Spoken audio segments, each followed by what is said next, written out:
با عرض سلام و درود بکنم خدمت همه دوستان و همراهان عزیز. امروز ما یک موضوع مهم داریم در بخش اینورترها، خصوصا اینورترهای دلتا سری MS300 و یک رجه مهمی که در اینورترهای دلتا هست این رجه پیلسی است. یعنی آیا هم خیلی امکانات هست که یک اینورتر یک چاستودنی که ما را در رجه PLC استفاده کنیم. خصوصا مدلی که در اینجا در اختیار من هست سری MS300 همین PLC دلتا این در رجه اینورتری دلتا است که در رجه PLC هم عمل میکند. یعنی این امکانات امکان پذیر است و ما همین موضوع را امروز بررسی میکنیم و میبینیم چگونه ما یک اینورتر یعنی چاستودنیکی دلتا را در رجه PLC استفاده میکنیم.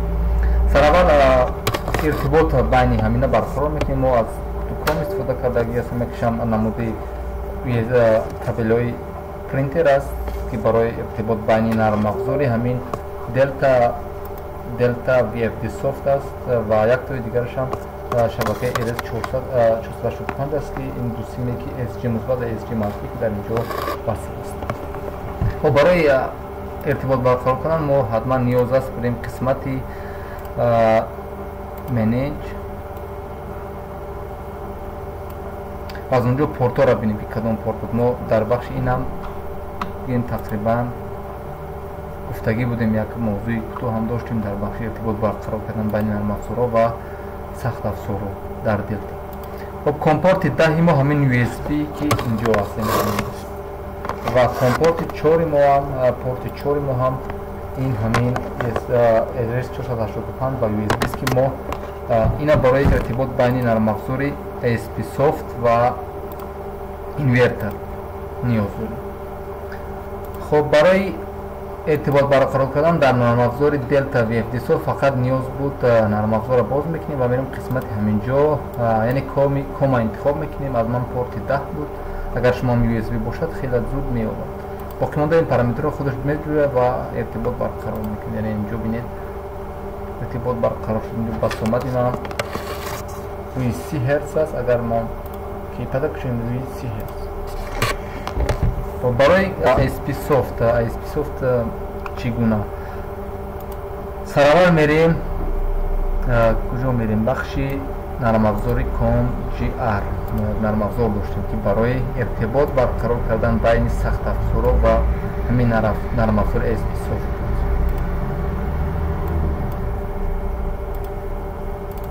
نمیکشویم. خب قسمت درایو فرض کنیم من یک درایو جدید میسازم تا که آسان باشد. RS485 و کامپورت ما گفتیم 4 بود و 7 اینا از کجا، یعنی این از کجا دیگر پارامتر. این پارامتر رو از اینجا میدیم. ما اینجا داشتیم دیگر عملی خواندن نوشتن انجام دادیم داخلی. خب پارامتر رو خواندیم و باز یک بار دیگر هم در خوشحال میخونیم. ما پیشواز خوندگی هستیم یعنی از عمل رید انجام میدیم و اینا هم در قسمت 9 کامیونیکیشن هستن پارامتر. خب کامیونیکیشن ارتباط ما داشتیم پارامتر 9900 VFD استیشن ادرس، مود بس بود ریت و مود بس پروتکل. کسی که مثلا اینا رو نمیدونه یکم دشوار باشه این چیز فهمیدن. اما اینا از این قسمت میگیم. یعنی بود ریت ما 9600 است. پروتکل ما هم از دو چی بود؟ یعنی دو را اگر بینیم دو از پارامتر 9904 بود.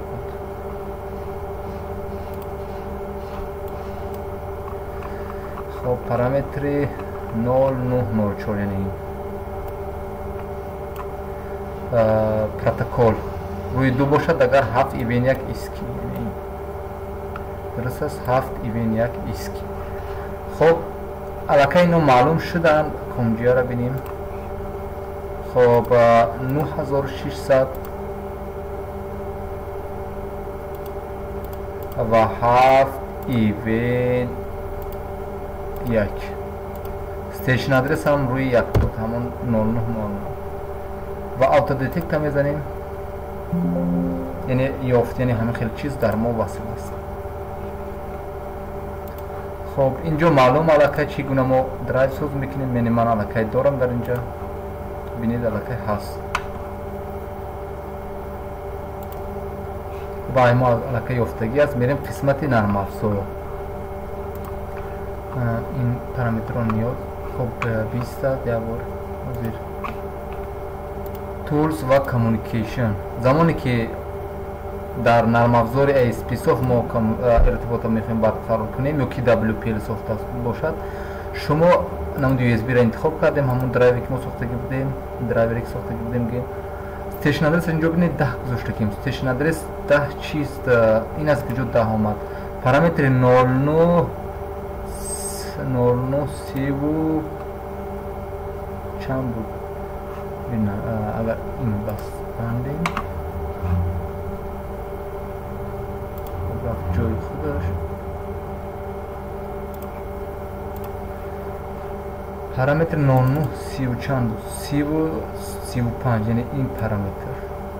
خب PLC ادرس یعنی حاضر ما اینورتر در نمود PLC استفاده میکنیم و ما از اون نرم افزار فقط برای ریجه PLC استفاده میکنیم. برای همین ما اینجا حتما استیشن ادرس باید روی 10 گذاریم. این همون استیشن ادرسی که در این پارامتر است.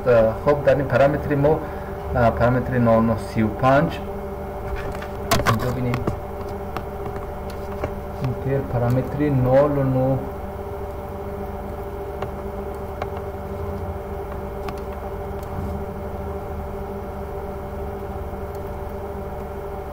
35 یعنی روی من روی 10 گذاشته بودم 35 یعنی همون PLC استیشن ادرسی من است.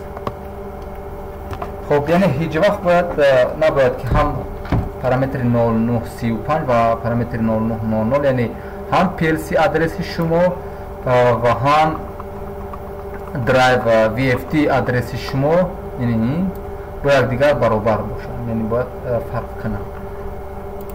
اگر اینجا زمانی که ما از قسمت PLC و سیستم اینفورمیشن میزنیم،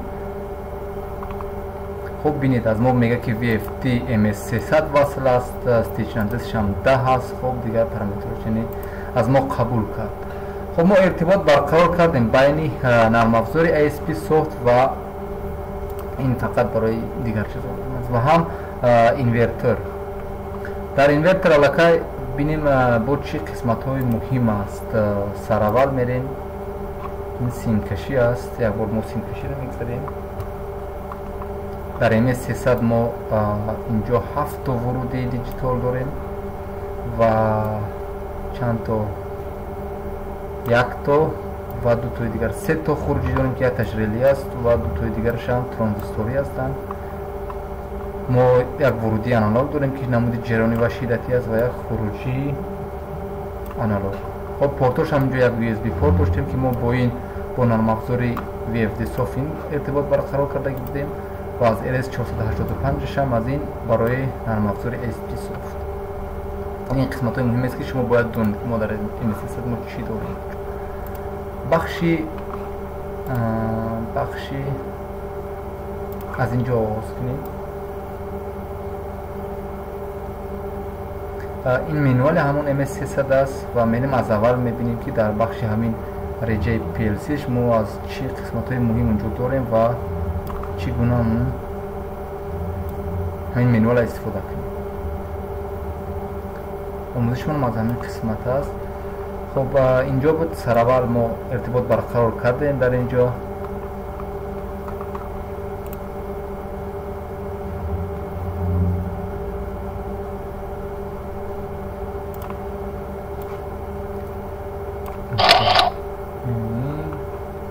ارتباط برقرار شد. بخش مهم هم اینجاست. یعنی بینید در اینورتر مود PLC است. ما این از کجا می آوریم؟ خب اینورتر را میگیریم، میریم قسمت مود است و مود پخش میکنیم. 1 بار، 2 بار، 3 بار، 4 بار، 5 بار.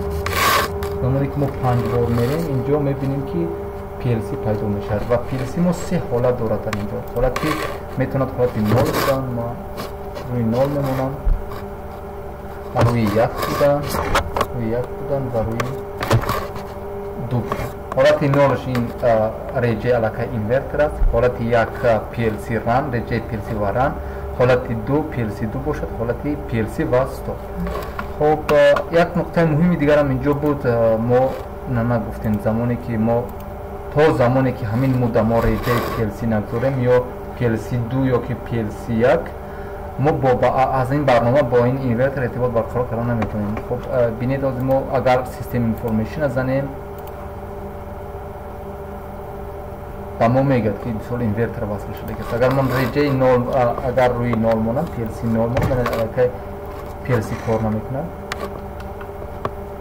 PLC 0 монам. агар мо хоҳем ки иртибот барқарор кунем аз мо ирод мегирад ва ин пеш аз оне ки шумо бояд барномаро дохилин резед ҳатман бояд реҷаи PLC дамонед ё PLC run ё ки PLC stop. мо ин чиза бояд аввал мегуфтем. аз ман ки аллакай дар реҷаи PLC ки буд ин чиза дарк накардам, аммо ҳарчанд ки шумо хоҳед иртибот барқарор кунед сараввал бинед ки аз шумо ирод мегирад. ман реҷаи PLC-ро рӯи 2 мебинам stop ва мебинем ки боз иртибот барқарор шуд. ин муҳимтарин чиз аст. аввалин чизе ки мо бояд танзимоти дар инвертер анҷом диҳем реҷаи PLC реҷаша ба реҷаи PLC васл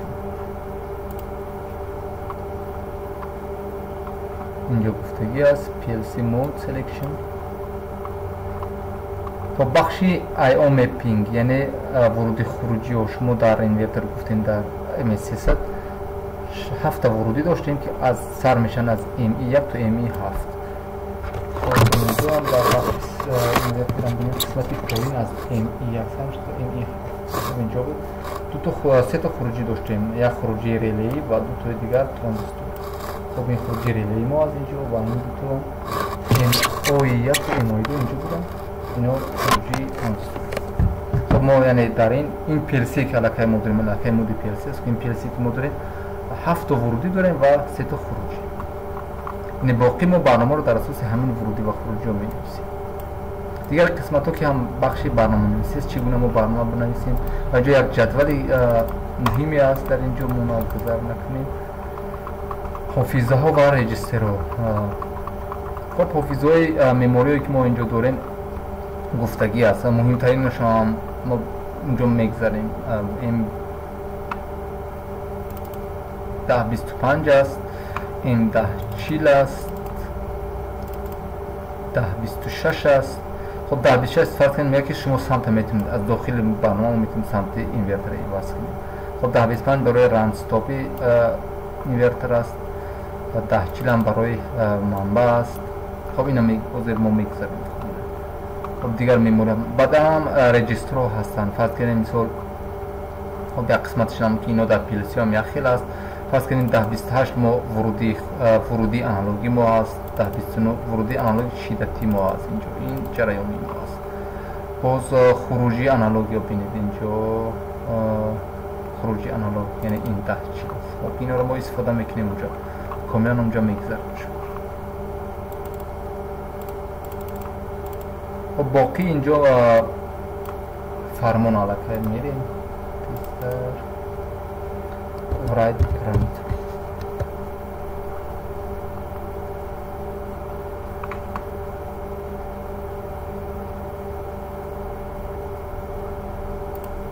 خب یعنی این دو فرمانی مهم، یعنی ما فرمان ها لرکه آغاز یعنی فرمان ها در اینجا هستن.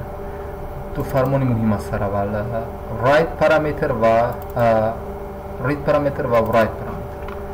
خب ما در اینورتر میدونیم که مهمترین چیز این پارامترها هستن در اینورتر. یعنی ما اول پارامتر رو تنظیمات میکنیم و میریم بعد موتور رو راهاندازی میکنیم. یعنی مهمترین چیز پارامترها هستن. یعنی ما داخلی برنامه که در مود PLC است ما میتونیم هم پارامترها رو خوانیم و هم پارامترها رو نویسیم. خب فرمان read پارامتر و write پارامتر چی فرمان هستن؟ ما اونا رو ساده میکنیم. اول ما فرمان write پارامتر داریم. خب بیا میریم ریجای آنلاین. اول از اینجا کیپاد فرض کردیم ما از اینجا گفتگی هستم که اینجا آنلاین میکنیم. من برنامه علاقه داخلی از این اینجا داخل اینورتر ریختگی است. اگر اینو فهمه باشد شما نیاز است اینجا میره قسمت ترانسفر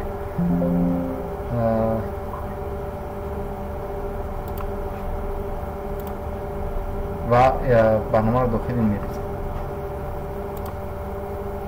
سراغ از اینجا قسمت PLC بود رو رژه PLC مود ما PLC یک یعنی PLC روی یک میکسریم اینطور پایان هم بینید در مفصل لکه یک شد.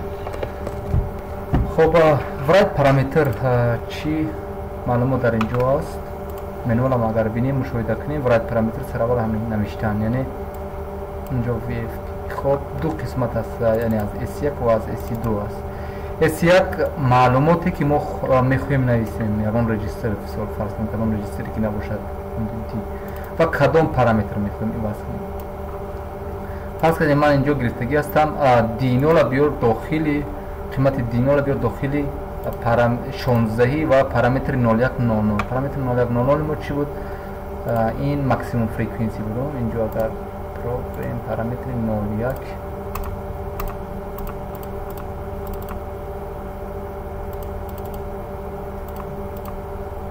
01 ماکسیموم فریکوئنسی. خب من میخوام همین پارامتر رو ایواز کنم.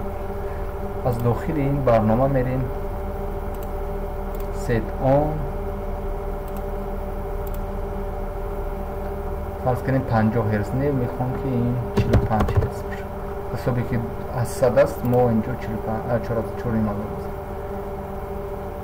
خب 45 هرتز کردیم. اگر از اینجا یک بار دیگر داخلش میبینیم که 45 هرتز یعنی فرمان نوشتن داخل اون رفت.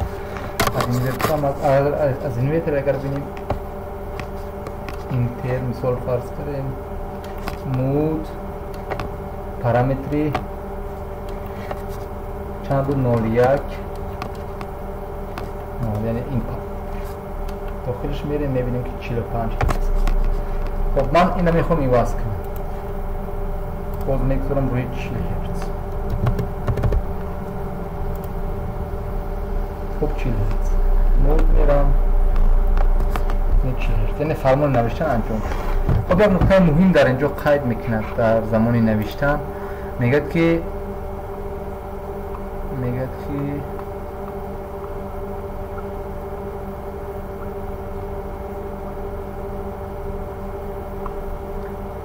یک نقطه مهم بود اینجا قید نشریه است. خب اگر اینجا بینیم چی F1 یعنی این نقطه است یعنی این میگه که احتیاط کنید در بعضی خاطره ها فقط شماره نوشتن برابر است با 10 زمانی که شما این فرمان استفاده میکنید برای پارامتر 10 در درجه 9 یعنی شما عمل نوشتن بسیار انجام ندهید داخل پارامتر که این در بعضی پارامترها حافظه باعث از کار افتادن همون حافظه میشه. خب این نکته را باید رعایت کنید. مثلا شما برنامه ننویسید داخل اینورتر که یک هر زمانی که مثال شما اینورتر را وصل قطع میکنید پارامتر فلان پارامترش ایواز یعنی یک بار هم پارامتر ایواز شد و باقی دیگر ایواز کنید پارامتر باید که انجام نشه. خب خواندن که ما هر قدر که فرمان خواندن هم که انجام دیم یعنی ببینید اینجا 40 هرتز علاقه گشته خون از پارامتر 0100 این اگر مشکلی ندارد. پیزو من از اینجا دید اول نوشتن قطع میکنم فرمان نوشتن از داخل همین اینورتر نام پارامتر ایواز میکنم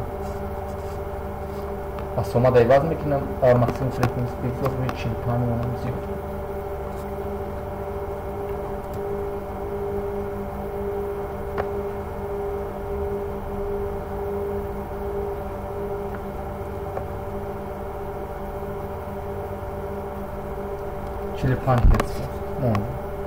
اینتر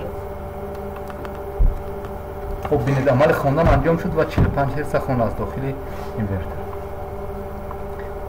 دو بخش مهم بود در بخش پارامتر نویسی رید پارامتر و ورایت پارامتر. خب اینجا بینید در این اول پارامتر یعنی کدام پارامتر خوانده شد و در کجا ریخته شد، اما در این کدام رجیستر داخل کدام پارامتر اول رجیستر داخل کدام پارامتر ریخته شد. خب ما مموری گفتیم از اون حافظه گفتیم که یک تاشم بود 1040 10.25 و 10.26. اینا حافظای بودن که خیلی مهم هستن. بخشی اگر منوال هم بینیم اینجا گفتگی است، مثال این حافظا رو اینجا گفتگی است کدام چی معنی دارن اینجا و اینجا هم یک برنامه برای عوض کردن بسامد است. خب من اینجا اول بسامد عوض میکنم تا که عملی خواندنم انجام نشود. اول بسامد عوض میکنیم، بعدا هم بسامد باز کاملتر شرح میده. فرض کردیم میخوام که روی 35 هرتز موتور راه اندازی شود و با اکسلریشن یک ثانیه اکسلریشن و دیسلریشنش هم یک ثانیه. خب بیا بسامد داخل شود بریزیم. اینجا مود میریم، میبینیم که بسامد اینو 0 است. بسامد اینو 0 است. سیت آن کردیم. خب یک نقطه مهم است، خیلی در بسامد بعد میگذاریم. بسامد از این 35 هست. ما از این بسامد عوض کردیم و موتور راه اندازی میکنیم. برای راه اندازی موتور از داخل دو پارامتر نیاز است. M1040 زمانی که ما M1040 حاضر ما قطع کنیم بینیم که در کجاست. خب این و این کیپت هم بینید مود بهترش اینجا بیست. ما وقتی که M1040 فعال میکنیم بینید که درجه پیلسی که اینجا داشت ستاپش علاقه چشمک زده ایستاده و زمانی که ما 10.25 فعال میکنیم اینورتر ما راه اندازی میشه، موتور ما راه اندازی میشه. خب بینید موتور راه اندازی شد، جریانش هم 4 آمپیر. خب برای قطع کردن هم مموری اگر قطع کنیم باز قطع میشه. خب بسامد کم پایین کنیم، چپ بر درست کردن انجام میدیم. روی فرض کردیم 15 هرتز بسامد 15 هرتز شد. و یک مموری دیگر داریم 1026 اینا چپ بر درست کرد آن کردیم، از فوروارد رفت روی ریورس. بینید فوروارد یعنی ما از خود همون مموری که اینجا علاقه پیش فرض هستن ما هم عمل رنستاپ و هم عمل چپگرد درستگرد انجام میدیم. مثال ما یک جایی داریم که موتور ما یک زمان با مثال چپگرد کار میکنه، یک زمان درستگرد، میتونیم هم برنامه رو داخلش عادی از همین یک مموری استفاده کنیم که یک تایمر دیگر جا مونیم و این چپگرد درستگرد شد. دیگر فرمان این فرمانی بسامد است. خب قسمت بسامد که فرمان بسامد هم از 3 قسم عبارت بود. اینجا بریم S1 و S2 و S3. S1 این بسامد است، S2 هم اکسلریشن است، زمان اکسلریشن و زمان دیسلریشن. خب زمان اکسلریشن دیسلریشن این مهمترین بخش در اینورتر است، یعنی همین چسبنیک‌ها است که ما زمان تعیین میکنیم برای شتابگیری موتور و برای توقفش. مثلا در راه اندازی مستقیم ما این چیزا نداشتیم و موتور خیلی ضربه می‌داد برای که از بسامد 0 تا 50 هرتز یک بار ما وصل میکردیم علاقه 50 هرتز. ما اینجا همین وقت ما تعیین میکنیم که آرام آرام از بسامد فلان مثال تا بسامد فلان شما یا شتابی و از زمان توقف هم از بسامد فرض کنید 50 هرتز تا 0 تا این زمان بیا توقف کن. این دو تا زمان هستند و اینا بسامد هرتز. خب یک نقطه دیگر در اینجا بود در بسامد چی بود؟ میگه که پارامتر 0933 شما پارامتر 0933 شما اگر زمانی که 0 باشد اینجا یک جدول داشت اینجا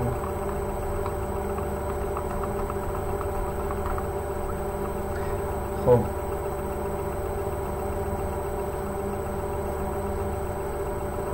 اگر 0 باشد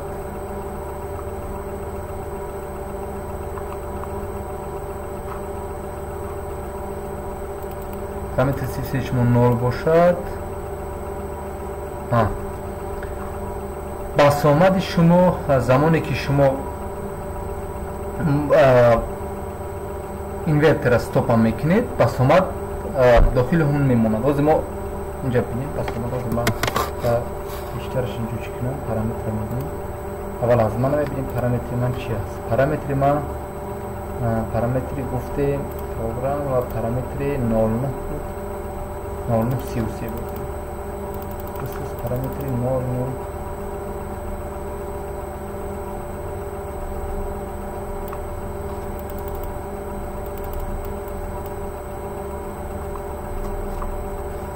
پارامتر 09 یکی PLC common frequency روی یک است. این روی یک به معنی اون است که زمانی که من اینورتر باز بیت من فرمان بسامد در اینجا قطع میکنم. بینید فرمان بسامد این وقتی که قطع میشد بسامد به طور اتوماتیک روی نول میرد. یعنی بسامد ما نول شد.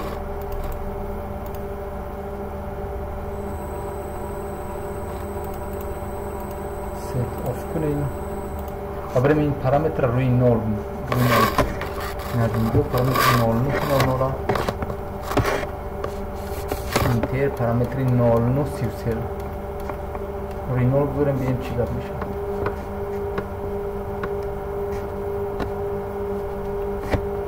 این پارامتر روی نول خب ببینید بسامد ما علاقه اینجا هست. خب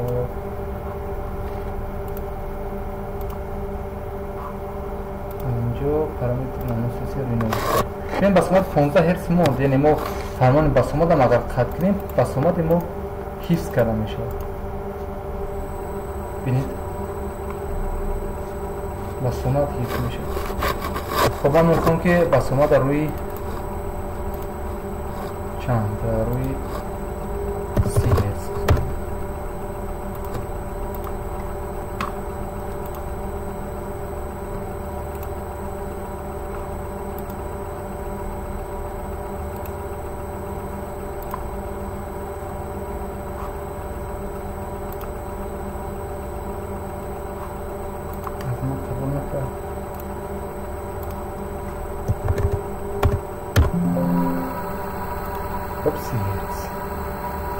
هرچند که من در اینجا قطع کنم من 30 هرتز حفظ کرده میشه.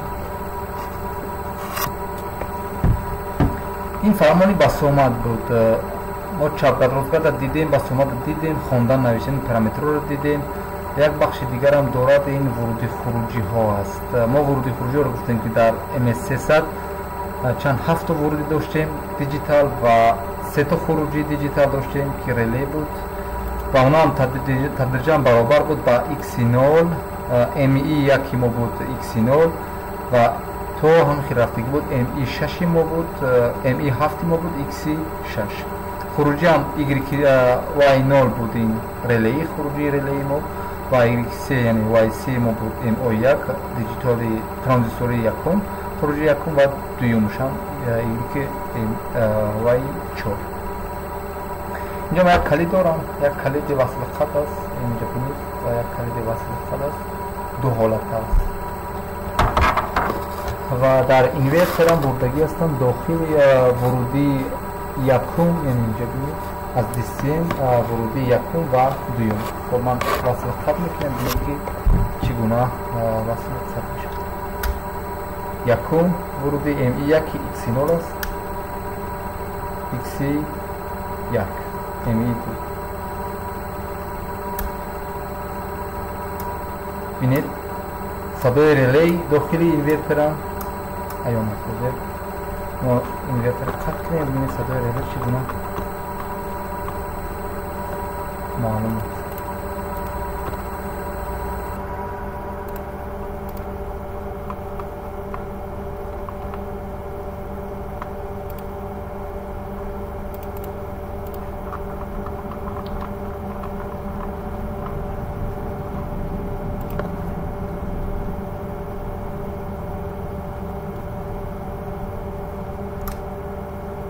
XC0 ریلی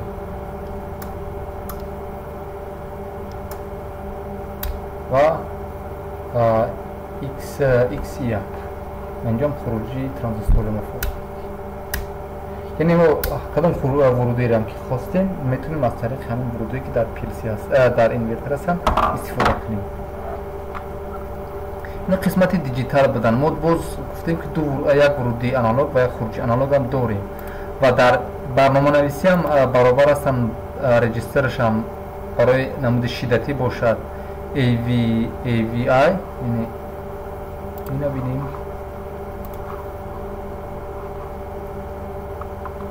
خب یعنی اینجا ما اینجا داریم، یعنی ورودی شدتی ما برابر است با D 1028 جرانی 1029.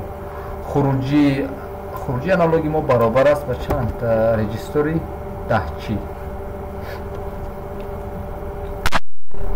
من یک پتانسیومتر دارم اینجا، ببینید 1 کیلو اوم فاصل شدگی است. نقشه را بگیرم، یعنی این گونه، یعنی اومدگی است از اینجا این خیل و این گونه و باز اینجا، یعنی هم بین پتانسیومتر است با AVI و هر دو طرف دیگرش هم با AC و مثبت 10 ولت. اینجا سیمش هست، اینجا وصل هست. یعنی این برای ورودی آنالوگ شدتی ماست. خب از اینجا من پتانسیومتر اول روی 0 میگذارم، عملی خوندن من بگذارم اینجا انجام تیم. اگر ایان باشد ما تدریجاً زیاد میکنیم. میدید که چگونه اگر روی 1 کیلوهرتز مانیم بینید 10 ولت به ما میده. خب این ورودی آنالوگی ما بود. ما چگونه قیمتی همون خوندیم از داخلی از خود اینورتر بردیم و داخل D100 ریختیم و از اونجا D100 ما الان حاضر میرزیم داخل خروجی آنالوگ. خب من اینجا تست را میگیریم، باز برای اسپات میگذاریم رجه شدت دائمی و میریم، یعنی اینجا نقشه را بینیم از ACM و AFM میسنجیم و اینجا من وصل میکنم.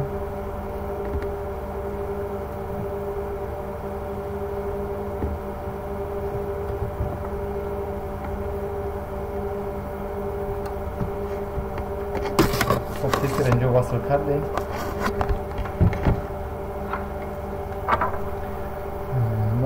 تا علاقه فرمان نوشتن ما انجام میدیم در خروجش. اول نال کنیم فرم نداره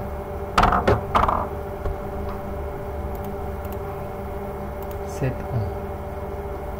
خب بینید که 10 ولت در ما هست، یعنی در خروجی ما 10 ولت. ما اونجا تنظیمات شب روی ولت گذاشته که بودیم خروجی شدتی است. خب من از اینجا ورودی آنالوگا کم زیاد میکنم.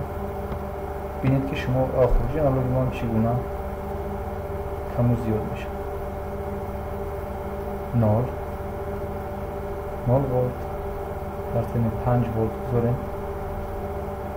خب 5 ولت، یعنی بینید قیمت تقریبا برابر هستن. یعنی ما از اینجا هم ورودی و هم خروجی آنالوگ هم میتونیم از طریق همین رجیستر رو اداره کنیم.